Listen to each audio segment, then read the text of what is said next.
but my name's Garrett English. I'm the Director of Academic Engagement at CBU, and it's basically just a fancy term for study abroad and global programs.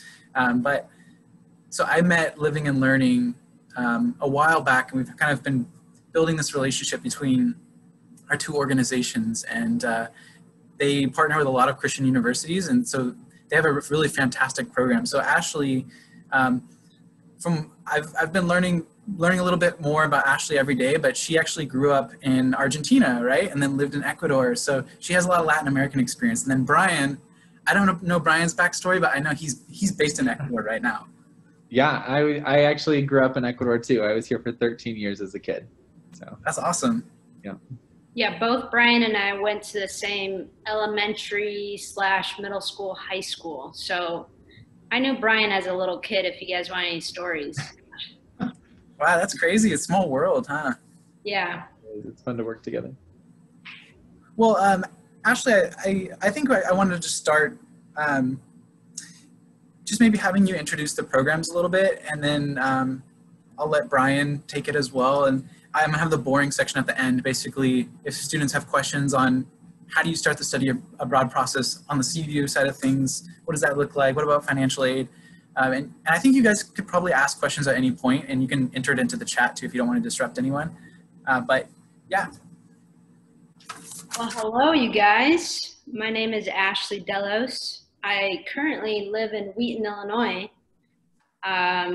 And I get the privilege of traveling around the U.S., doing college visits, hanging out with students on campuses, and encouraging students to go abroad. So as Garrett was saying, I grew up as a missionary kid, so real passionate about seeing people engage globally and having the opportunity to either study or go on a trip and just be challenged in that way. So it's a fun gig, and it's fun to see you guys accomplish that goal by either coming abroad with us and experiencing a life-changing time. So that is a little bit about my job. So I basically take you from interest level and will talk you through all the way up until you sign up to go to our program either in Italy. We have 2 locations. So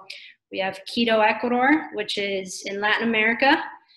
We brought Bryan on to talk a little bit more about that. So I'm going to let him kind of take some details on the Ecuador campus and what that looks like. And then we have Rome, Italy, which is a recent campus that we've taken on. And our campus with that situation has been running in the spring mostly, but we are starting to run it fall, spring. So as you think ahead on your scheduling, you can sign up either for the fall or the spring are the 2 options. And I was able to go in February and actually visit the campus and see what it's like. And so it was really cool to put like perspective as being in person. There's a couple, Larry and Debbie Peck, that run the program there, and they've been running it for about five years. So they've probably had about 5 to 6 classes come through in the spring. And now that we're partnering with them, we are taking all of that and expanding it to the fall, and also adding some classes. And so as you're looking ahead, for your 4-year plan, kind of be thinking about what semester would work for you, how those classes would match up. A couple points that are very exciting about the Italy campus. Debbie's really passionate about cooking, and so she does a cooking class for the students every week. They'll assign a couple students to the class, and you'll go and cook a meal with her and learn kind of that Italian hospitality culture with her, which is really fun. The other 2 things that are very exciting are 2 independent travel weeks. And a couple of you have mentioned that you've traveled in Europe. So imagine being able to take 2 independent weeks and just travel in different locations throughout Europe for those 2 weeks, whether it be going to London or Paris or Amsterdam, Sweden, Norway, whatever that looks like, how you want to organize those trips due to budget and however you want to kind of put together that packaging in those trips, those are available to you to kind of plan on your own. Obviously, living in Rome is just incredible. Like, you have the Colosseum, the Vatican, just the culture there is really cool to learn from and be a part of, and the day-to-day life that happens in Italy is really, really great, with the warmth of the country, the hospitality of the country, and who can complain eating pasta and, pizza and gelato every day. So just watch out for that freshman 15. No. The abroad 15. So that's something really quick. Sorry, I thought you were kind of ending and there's like a delay, but I've read like about as far as like where students stay, there's a convent. Yeah, so you live in a convent, which is basically a nunnery. So there's nuns that live there. There's, I think, only like 2 to 3 nuns that live there, and you are in a big old building. So it's not like you are next door to a nun, but there's probably about 4 or 5 floors in the convent. So the students live, I think, on the 3rd floor, and they do classes on the 2nd floor in the convent. So your classes and your living space is the same. And then you'll do like the cooking classes there, you'll eat there. The way that they set up the Rome campus is you'll have,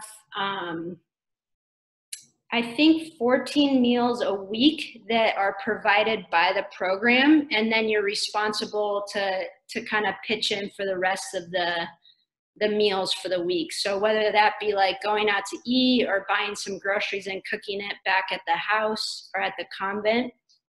So keep that in mind as you're thinking about that like budget piece of the program. So one thing that I wanted to mention, just in general, the heart of our program, Living and Learning, is very discipleship driven. And so there's going to be discipleship times. Both campuses will have that implemented, where you're meeting with a mentor. We call them RCs, which are resident coordinators. Think about like an RA on your campus. That's what the RCs are, but they're like graduated college students that go and like work for our programs. And their heart is to pour into you spiritually and to give you kind of that support while you're abroad. So they'll walk through those times with you. In Ecuador, the RCs live with you in the apartment buildings, and the same will be of Italy. The RC will probably live on the same floor or maybe a different floor than you. I know the guy RC lives off campus because he's Italian, and so he lives at home and is married, but he'll come and like spend time with the students as the time goes on. So that's a little bit about Italy. If you have questions, throw it in the chat box. Another thing I wanted to say before we get too far in here is we are doing $20 of Amazon gift cards for 5 people. So throw your email in our chat box and I will get you a little Amazon gift card. The other opportunity that we present to students is called a Global Virtual Internship, which is essentially, it was created when COVID happened, when students couldn't go abroad and they were stuck at home. So the goal of that is to connect abroad during your semester or your summer, but you're doing it from home. So you'll be connected with an internship site with one of our partner programs. So you'll have 3 components to that time. You'll have a mentor that is a living and learning staff meeting with you on a weekly or bi-weekly basis, depending on whether or not you're a summer student or a semester student. And that mentor will give you kind of spiritual guidance, as well as be the connecting point between this, the internship site and your connecting with you. So they're kind of the middle point within our program. The second piece of the program is your class, which actually Bryan teaches. It's called Community Development, and that Community Development class will basically give you information to kind of learn along the way and have the academic piece to that internship. And then the third thing is obviously your internship, which is what you're signing up to do. So what it looks like is a project-based internship. They're going to give you a project that you'll accomplish throughout those 6 or 12 weeks that you're doing the internship. So you can do that as early as this fall. We're taking signups up until September 2nd, and then we are implementing that into spring semester, summers, and so on. So that's an opportunity also that you can keep in mind.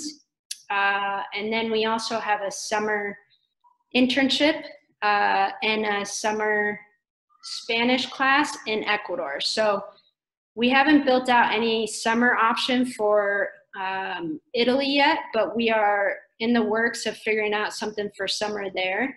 But for now, we have, if you want to do like a summer 6-week internship in Ecuador, you can go down, spend 6 weeks down there. They do a jungle trip and like different like cultural activity trips throughout your time. And it's just a great way to get, you know, some exposure without doing a whole semester. So that's kind of a little bit about that. So I'm going to pass it to Bryan, I think, to talk about what Ecuador looks like and what that's like. Yes, absolutely. Well, I think I see Morgan, Mia, Sarah, Kia, and Brittany. Thanks for giving up your time and lives to hear about us, and know that, like Ashleigh said, actually our heart and everything that we do is actually to know you personally, know your stories. Our programs are not massive. We had a pretty large group last semester who sadly had to return home a little bit early, but that was 47, and that was the biggest that we've ever had. But the coolest thing about Ecuador and Italy is that they bring students together from a lot of different backgrounds and a lot of different schools. Some of our students will actually say there's more culture shock with their roommate from Virginia than with their homestay family who are Ecuadorian. And I think that that's one of the coolest things about what we do is we bring people together from a lot of diverse backgrounds and realities and views and even beliefs. And we love that. That is actually the heart and the point of why we do this. I do have a tattoo, so if you see it, it's right here. But this is actually a reminder for me every single day that millimeters of change in students, and that could be feet and miles of change, but even millimeters of it, closer to Jesus, closer to openness, closer to an ability to interact in a different culture, that's worth the investment. So that is my daily reminder on why on earth we do this on Living and Learning. Why Ecuador? I love this country. I feel more Ecuadorian than I do North American, even though I was born in Colorado and I went to college in Arkansas. But I came back here and it's been almost 8 years of working here. And Ecuador, very similar to Italy, is all about hospitality. We love language. We love the openness that this culture provides for people to make mistakes. That's the best way to learn a language, is to continue to try and make mistakes. And Ecuadorians are gracious and warm with that. Ecuador also provides this crazy small country that is the size of Colorado. It actually has 4 worlds in one little country. And we get to see all 4 of them. And actually, crazy enough, another really cool trip that we do is to Machu Picchu. That's not in Ecuador. We still love Machu Picchu. It is Peru. But we get to see another country too at the end of the semester. But within Ecuador, we get to be the majority of the time in the Andes Mountains, right? About almost 10,000 feet in Quito, which means 0 humidity, the ability to get in shape really well just by walking. around this city. It is very hilly and up and down, but you can barely breathe for the first few days and then you'll get acclimated, but you can run miles when you get back. That is the beauty of Quito and the Andes Mountains. And we are surrounded by snow-capped volcanoes. So you get to see that world, which is the Sierra, the highlands. We get to go to the jungle and do a short-term mission trip. That's actually kind of like our fall break and spring break. Not much of a break, but a lot of fun together as a whole cohort. Then you also see the Galapagos Islands. That is actually at the end of the semester, along with Machu Picchu. You kind of see both of those worlds, which is, again, one of the most incredible places on the globe. And you'll see animals and things that you can nowhere else. And then the last world that we go to is actually the last week in country. And we go to the beach together. I mean, who's not a fan of the beach, right? And that is the coast of Ecuador called La Costa. And it's just a time, honestly, where academics have ended, the trips have already happened, and it is a time to reflect and process together all that has happened, all that God has taught you, all that you've learned from each other. It is amazing how, and I'm talking a lot about semester programs, but summer it happens the same way. And even short-term programs that we offer, it happens, where something is really unique about study abroad and bringing people together. And you sharing an experience that is both awesome and the coolest semester of your life, and also the hardest 12 weeks of your life.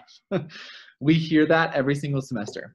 That, man, this was so hard, especially the homestay portion of Ecuador. We do that for about 4 weeks. So you're in apartments with other students for the first month, you're with homestays for the second, and then you're back in apartments for the third month before we jet off on trips together. But those homestays really provide you a sense of real Ecuadorian culture, Spanish immersion, and really, really good food. We are not quite as known for food as Italy, which is kind of sad, but Ecuador is really great about all the soups that we have. We're big into rice and empanadas. We do eat guinea pig here as a delicacy, so you get to try that if you really desire. And our seafood is really awesome. So those types of things are things that you can try while you're here. In addition to what Ashleigh was talking about with internships virtually kind of through COVID, and even over the summer, actually every single student does either a service learning opportunity or an internship related to their major while they're studying abroad with us. So that could be at an orphanage, at a church, at a business. Sometimes with me, people like to work with me. I think you know, I'm awesome, so I think it'd be a great internship. But in the midst of all of your coursework, you are also completing hours of service and of internship, which is really, really cool.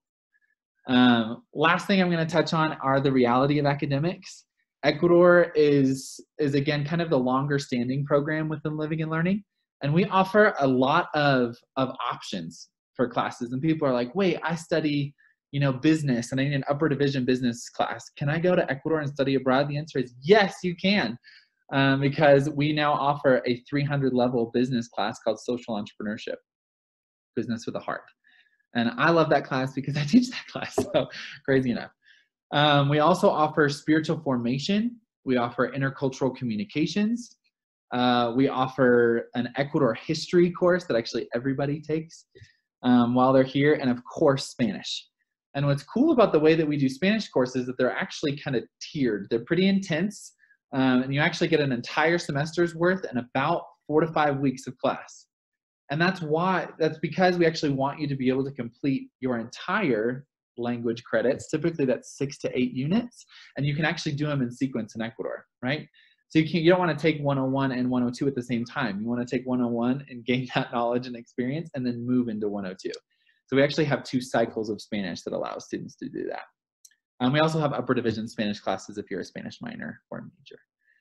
I think other than the incredible activities that we do throughout the semester, like ziplining in the cloud forest, we go to baños. Yes, that's bathrooms, but it's actually like thermal baths. So there's actually these hot springs that we go to, and you can go canyoning and horseback riding.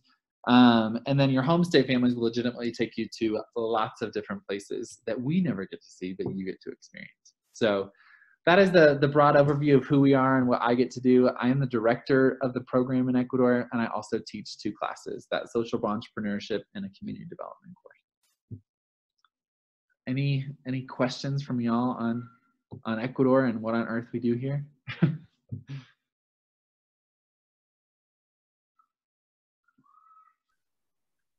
Have a question. So I'm in a pre-medicine major. Do you guys have those classes there? Pre-med courses, is that what you're talking about? Sadly, we don't have many pre-med options for coursework. However, we do have options for internship and clinicals. So some pre-med or nursing students will actually be able to come down and kind of stagger some of their coursework and get a lot of core kind of classes done while in Ecuador, and then get a lot of clinical hours. And we actually provide opportunity for really up to about 250 hours of clinical if you're doing other coursework. But if all you're doing is clinicals, we actually do a social work kind of program that's a 400-hour internship. And that is fully that internship day in and day out, right, for 10 weeks at 40 hours a week. So we partner with a really, really cool clinic. And you can honestly do many different, you can tell I'm not a med student. My brother's a doctor, but he knows like specialties. There you go. Like PT to even dentistry to being in the lab, testing things. It's really hands-on internships. Good question. There was a question in the chat about summer options. Oh, yeah, Brittany asked that. Ash, you want to jump on that one? Yeah, so for summer, as I was mentioning, we have a summer option in Ecuador. It's a 6-week program, and you go down, you can do either a summer internship or Spanish classes. So if you're like a Spanish minor or Spanish major, you can do either that like specifically, or you could do the internship. So the way we've set it up is everyone will do an internship, whether it be you're in the Spanish classes. So if you're Spanish heavy while you're down there, you'll do 4 days of Spanish class and then 1 day of internship. So you can look at it like as a service learning time. And then we flop it for the other option, which is if you're in the internship primarily, you're going to do 4 days of internship, and then you're going to do 1 day of Spanish class tutoring. So you'll get exposure in Spanish both ways, whether it be, primarily doing the Spanish classes and getting credit for that, or doing the summer internship option. So that's the summer option that we currently have. You can also do the global virtual internship, which is from your hometown where you connect with us. We have sites in Ecuador, Ethiopia, South Africa, Italy. So there's different locations that we could partner you with depending on what your need is for your internship. And those are all going to have supervisors that speak English very well. And so that kind of helps you understand that too. The summer doesn't provide, opportunities to go to Machu Picchu or the Galapagos unless you were to plan that individually. So that's good clarification. But like Ash said, we do go to the jungle. We're big fans of the jungle. So it's a pretty cool spot. Well, I'm not sure how much time we have left. We might get cut off after 30 minutes, right? After the 30-minute mark. So I don't think I'm going to have enough time to share about like the CBU side of things, but you guys are welcome to reach out if you have any questions, if you want to meet or talk about what does it look like on the CBU side of things, because I just want to give you guys the rest of the time. And do you guys have anything else you want to share? One thing I noticed about your guys' program, how affordable it is, even compared to our own institution and compared to Riverside. It's so much more affordable to like do a semester in Ecuador. So it's really cool. It made me kind of, I think I was looking at like, what would it look like to rent an apartment down there? Super cheap. It was unbelievable. Like a third of the cost of like rent here. Yes, absolutely. It is a great place to live.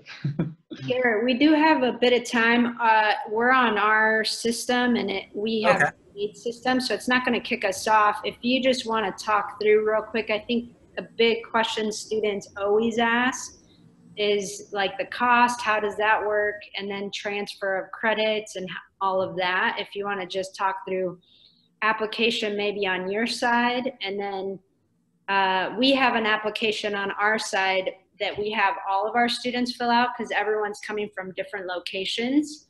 So it's a pretty simple 30-minute application that you just go on our website and you fill out.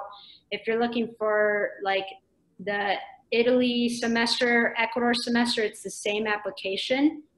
Even summer program, it's the same application. The only separate application is our global internship, global virtual internship, and you'll find that under that tab on our website. So that's a good first step to get started on our end, gets you into our system. Then I'm able to follow up with you and get you the next steps to keep you moving. Awesome. Well, let me share my screen. Oh, looks like it's not possible, but I guess I can just share it without showing it.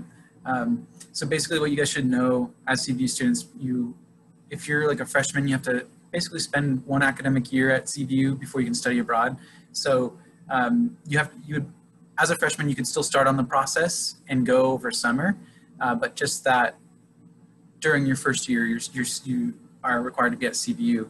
And then if you're a transfer, you have to spend 1 semester at CBU before you can study abroad. And then we're also, as part of the application, we're checking with student services, student accounts, and making sure you guys are cleared as well. You know, there's no holds on your financial aid account. And then typically there's also a GPA requirement, but I'm not sure what you guys mandate as far as GPA. There isn't one? I think right now it says something around 2.5, I think is the... That's pretty typical. So, okay. Yeah, so we usually go with whatever, Living and Learning's or any of our partners' requirement is on that. And then as far as money, so if you guys are wondering, hey, I have all my scholarships, is that going to apply to Living and Learning? You will get your government aid, so Pell Grants, Cal Grants, student loans, private loans, but you won't get the scholarships that they're the typical institutional aid, like a music scholarship, for instance. But there is study abroad scholarships out there that can help make the journey easier. And on that same note with finances, I just emphasize again that it's so much more affordable than living in California. And the internship aspect is amazing too, because I've known people that have gone and done internships in other countries and they've paid thousands of dollars. So the fact that that's like provided as part of your program is pretty amazing. I can't really show you guys the cost comparison, but basically the next step, if you guys are interested or you want to explore this more, is definitely, follow up with Ashleigh, follow up with Bryan, and they can kind of guide you through that process. But on the CBU side of things, just reach out to us. So our website is calbaptist.teradata.com. You can get there from inside CBU, but let me just type it in the chat. So the next step is really, if you guys are really interested, just schedule a meeting with us, and we can do that over WebEx, and we'll basically walk you through what's needed on the CBU side of things. But just so you guys know, before you even study abroad, before you leave, all your courses are going to be checked with the registrar's office. So you're not going there hoping that that's going to transfer back. We're making sure that gets kind of taken care of before you even go. And we also get like the academic advising team, your department dean or your chair, into the conversation so they can back you up on, hey, this should count as this specific course because my student wants it to count as this. So we try to do that all on the front side of that side of study abroad. One thing that I wanted to talk through real quick, and maybe Bryan can chime in on this as well, but the kind of the COVID looming question right now, like what does it look like if I want to go spring 2021? We are planning on moving forward with both semesters in Italy and Ecuador. Ecuador is currently open, so they are a little easier to get into and sign up for spring 2021. Italy is on I guess they don't want us to come into their country. So until they lift those restrictions, if you want to go as early as spring 2021, you'll want to basically plan kind of a dual enrollment, probably on CBU side and our side. And obviously we want to run spring 2021 in Italy, but the question is, can students get in? and be there. So those are just some things to keep in mind as you plan ahead. Hopefully by fall 2021, that won't be an issue. But yeah, those are our plans as of now, is to continue moving forward, onboarding students for both of our campuses and locations. Yeah, and Ash, I can touch a little bit on, Ecuador and our reality here. Ecuador is a pretty small country, but Quito, where we are the majority of the time, is a pretty big city. We're a city of about 3 million. And so COVID has impacted our city as it has impacted every province in Ecuador here.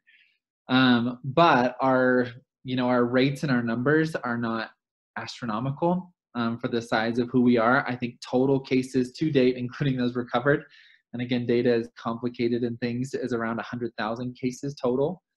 And Ecuador really was very, very restrictive come March. And that is actually some of the reasons why we had our students return back to the United States. We were under strict curfews and some really intense laws, even when you could go to the grocery store or drive. Now life has, continued to open here, and our curfew now here is 11 p.m. So that's like a fairly normal time of life. You can go to the grocery store any day of the week now. Ecuadorians are very careful and very communal people, and so everyone does wear a mask here in public, and you're actually required to, or you can be fined up to $100 if you do not. So that's something to keep in mind, is that we are a very masked country right now, and really that's across social classes. So that's a really interesting reality of Ecuador. The Galapagos is actually hoping to open in the next few weeks here. It is not currently against an island, so they've been much more careful, but tourism is actually the main income for many of the people there, and it has been hit very hard by the lack of tourism. But Ecuador is actually a very open country to immigration, to North Americans. The only requirement to enter right now is a negative PCR test to enter Ecuador, and you actually don't even have to complete a quarantine if you have a negative test. So just some realities of what that will look like here. We're big on cleaning the bottoms of shoes. So in most places that you go into, you actually put your shoes kind of on this little mat, and it's supposed to clean them off, and they check your temperatures upon entry and exit of buildings. And so we would, as a program, do the same thing for our education center where courses are happening to protect you as students, but also to protect the faculty and the professors. But we will plan to do all of our courses in person rather than online with you in Ecuador. If things were to shift and mold, we could move online, but we would hopefully, have you here for the duration of the semester. That is certainly the hope. And Machu Picchu is another, kind of tossed up at this point. Peru is closed to North Americans right now, including us from Ecuador. But they're saying by October that should be opening again, the reality of the economy there. So that might help you in knowing a little bit of our policies and structures. Our classrooms are actually not very big anyway. They're typically between 10 to 12 students. And so we're able to keep those small class sizes and stay within kind of the rules and regulations too of Ecuador and the education system.